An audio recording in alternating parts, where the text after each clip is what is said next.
गांव में स्थित एक पुराना हवेली, जहां पर कई वर्षों से कोई नहीं रहता था, अब वीरान और खंडहर बन चुका था। उस हवेली को लेकर गांव में कई तरह की कहानियां प्रचलित थीं। कहते थे कि उस हवेली में एक भूतिया अलमारी है, जिसमें से रहस्यमयी आवाजें आती है, और जिसने भी उस अलमारी को खोलने की कोशिश की, वह कभी वापस नहीं लौटा। एक दिन राजीव नाम का एक युवक अपने दोस्तों के साथ उस हवेली की सच्चाई जानने की ठानता है।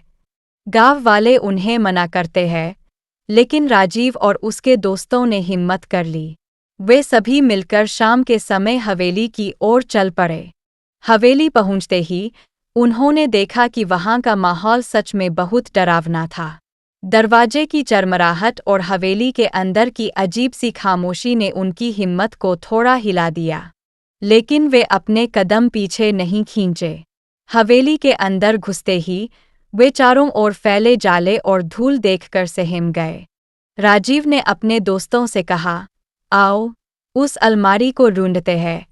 देखते हैं इसमें क्या रहस्य है। वे धीरे धीरे कमरे दर कमरे जाकर उस अलमारी की तलाश करने लगे।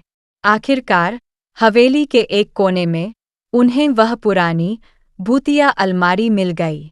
अलमारी बहुत ही पुरानी और जर्जर थी, लेकिन उसमें कुछ अजीब सा आकर्षण था। राजीव ने जब अलमारी के पास जाकर उसे छुआ, तो अलमारी से ठंडी हवा का झोंका बाहर निकला और उसमें से एक रहस्यमयी सरसराहट सुनाई दी। उसके दोस्तों ने डरकर पीछे हटने की कोशिश की, लेकिन राजीव ने उन्हें रोका और कहा, अगर हम इसे खोलेंगे नहीं, तो सच्चाई कैसे पता चलेगी। राजीव ने हिम्मत जुटाकर अलमारी का दरवाज़ा खोला।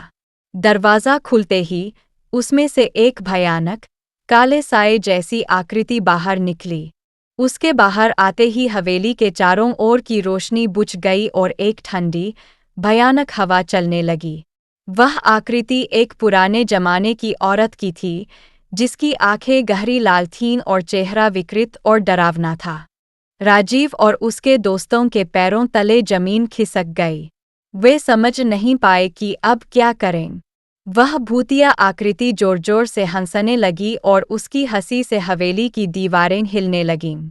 तुमने मेरी नींद को भंग किया है, वह भूतिया औरत बोली। अब तुम सभी मेरे साथ हमेशा के लिए यहीं रहोगे। राजीव और उसके दोस्त चीखते हुए हवेली से बाहर भागने की कोशिश करने लगे, लेकिन दरवाजे बंद हो गए और खिड़कियां अपने आप जाम हो गईं। हवेली की दीवारों से खून की बूंदें टपकने लगीं और चारों ओर अजीब सी आवाजें गूंजने लगीं। आखिरी बार राजीव ने मुड़कर देखा और वह भूतिया औरत उसकी ओर बढ़ रही थी। उसकी आंखों में गुस्से और नफरत का सागर उमड़ रहा था। अब कोई तुम्हें नहीं बचा सकता, वह गरजी, और अचानक पूरी हवेली एक जोरदार धमाके के साथ हिल गई। उस रात के बाद राजीव और उसके दोस्तों का कोई अता नहीं चला। गांव वाले अब भी उस हवेली के पास जाने से डरते हैं। रात के समय हवेली से राजीव और उसके दोस्तों की चीखें सुनाई देती है, और अलमारी से निकलने वाली सरसराहट हवेली की खौफनाक कहानी को और भी भयानक बना देती है।